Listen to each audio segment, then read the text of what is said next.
Hey guys, what's up? It's Jared. I'm back with another video. Today I'm going to be comparing sets number 75359, the 332nd Ahsoka Clone Troopers Battle Pack, and set number 75345, the 501st Clone Troopers Battle Pack. This is going to be an extension of my Battle Pack Versus series. Hopefully I will be putting up another episodes in the near future. I have a very simple scoring method for this video. I will be giving each battle pack a ranking from 1 to 10 on each of the following categories: minifigures, the build or builds, and the value, and then overall their total score, which will be the three numbers I had together for the previous categories. We are going to start with the minifigures from the 332nd Ahsoka Clone Troopers Battle Pack.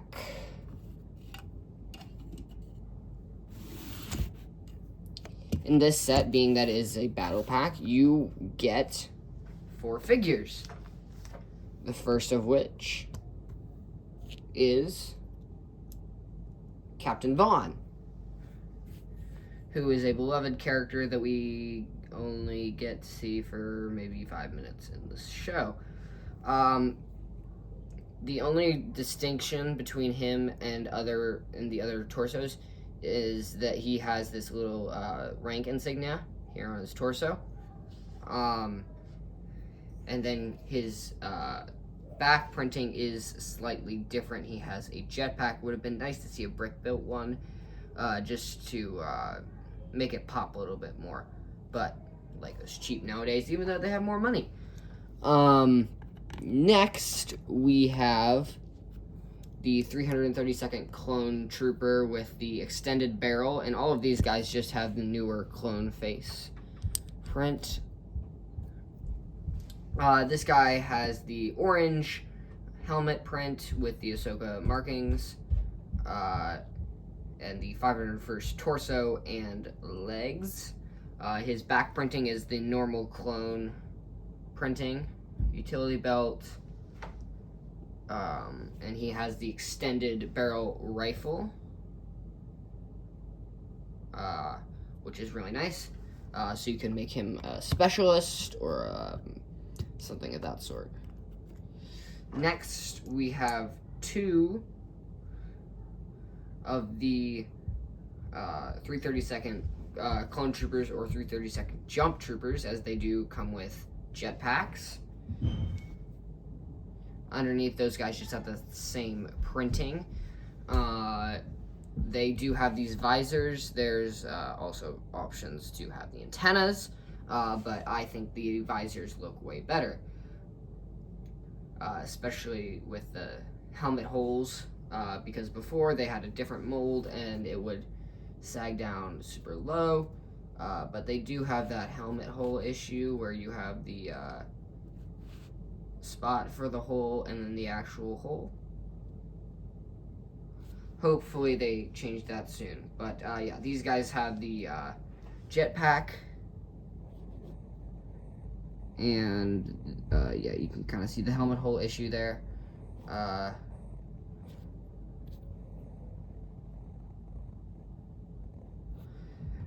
Jetpack that we see on most minifigures. Overall, you have 3 identical minifigures. If you swap some stuff around and make it so that you can swap the guns, and then you can just take off the visors for those guys, and you can take off the jetpacks. You have 3 identical minifigures, and then 1 unique minifigure, which is the standard setup for a LEGO Star Wars Battle Pack. For the minifigures on this set, I'm going to give it an 8 out of 10. Next up, the build. Or shall I say builds. This set has 2 builds, one of which is a small turret that has 5 pieces. If you include the ammunition, it's 6. You know, just to get that price up a little bit. Next, we have a Swamp Speeder, which has a very slick-looking design, but again, just another Swamp Speeder. We've seen these in a million different sets and a lot of different battle packs. It's nothing unique. I would have loved to see some cover or an E-Web turret of sorts, something that we've never seen in a battle pack. But you can see 2 figures, and then there's also space to put their weapons. There's clips. There's no control panels, but you can flip these forward to make it easier to get your fingers in there. Your sausage fingers. And then on the front we have 2 stud shooters, and this is detachable, kind of, if you want it to be. It's not necessarily easy, but if you wanted to say it hangs or something, you could do that, or if you want to just remove it entirely. The engine is a very nice design, but it does use some large pieces, which definitely is going to drive up the cost of the set. I feel like they're definitely trying to use some larger pieces, as they have increased the cost of battle packs from originally originally 10 to 15 to now $20, due to inflation, which is wonderful. But it's a very nice engine. Again, the clips to put your blasters in when your characters are sitting in the Swamp Speeder. There's nothing really to signify that it's an engine. Of course, you don't have anything that's transparent to make it look like it's floating. Of course, they do a good job of disguising that black, unless you're looking at it from this angle where you see that, or the back where you can see a little bit underneath. It does appear to be floating if you look at it from most angles. Of course, here you can see it under there, but here you can't see it, and they did a pretty good job. Overall, just because it's a Swamp Speeder that we've seen in a million different sets, and then just a small turret that they've added on, I'm going to give it a 7.5. And then the value. On this set, I'm going to pull out my handy-dandy calculator. We have 108 pieces divided by $20 US, gives us approximately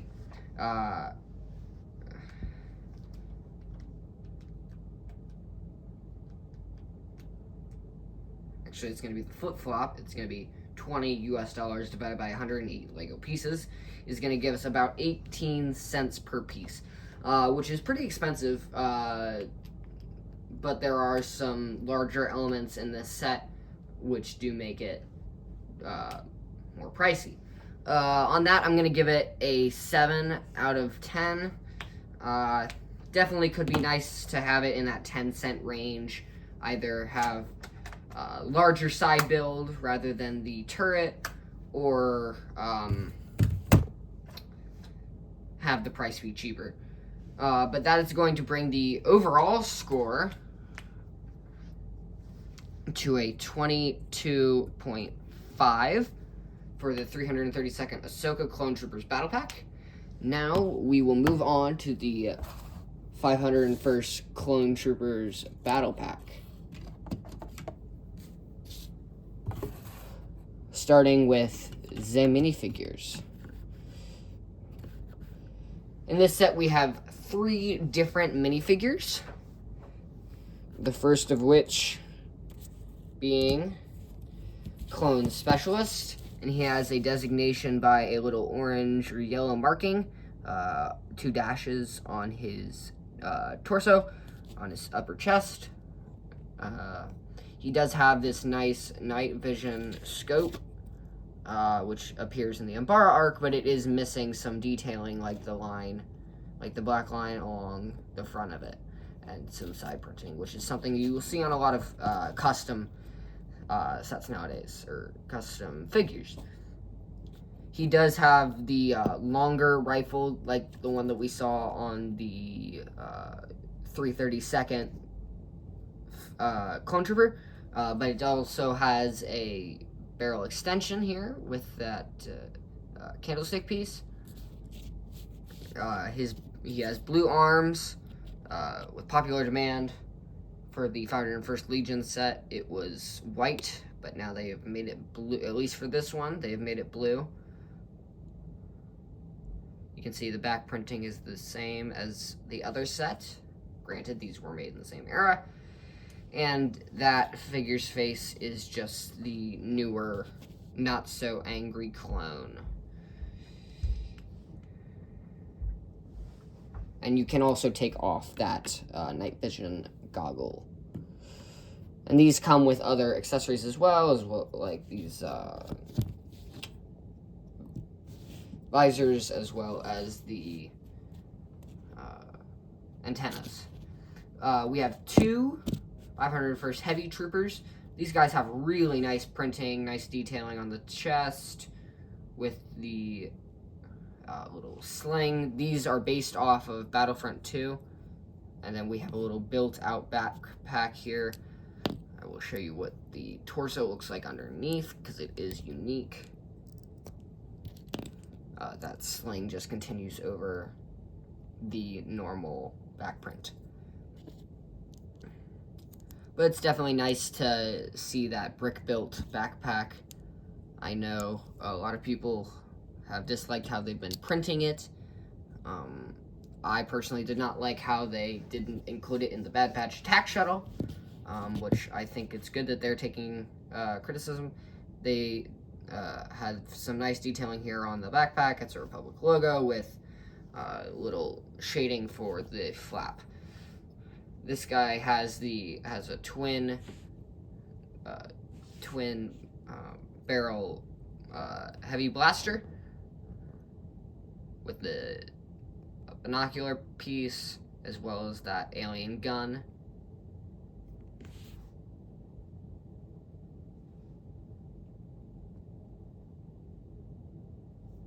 can see there. Of course, these guys do have the helmet hole issues.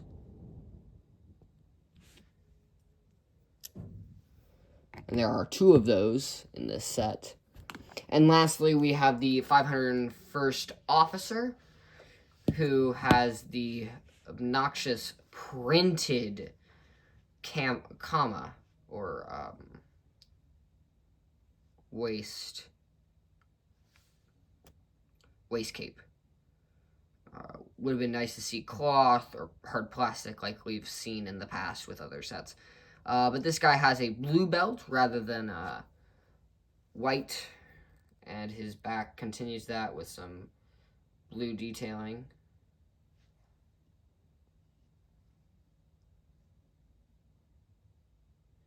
It's pretty nice. And then he has a belt buckle and that antenna, which is, again, removable. And he just has the standard pistol as his blaster. Now that we've seen all those figures, I'm going to say this is definitely an unusual battle pack, being based off of Battlefront 2. It has 3 different unique minifigures, which does make it more difficult for army building, as opposed to the 332nd battle pack, where if you just want the figures and you don't want to bother with the jetpacks or the accessories, which are still able to be used, you have 3-to-1, which is the standard way of doing it. Rather, this set has 3 unique figures, being the heavy, the 2 heavies, the officer, and the specialist. This is definitely unique, but I think that the detailing on these figures is a lot better than the 332nd battle pack. So I'm going to give this an 8.5. Now, moving on to the build. This one just has a singular one. Is a miniature AV7 cannon.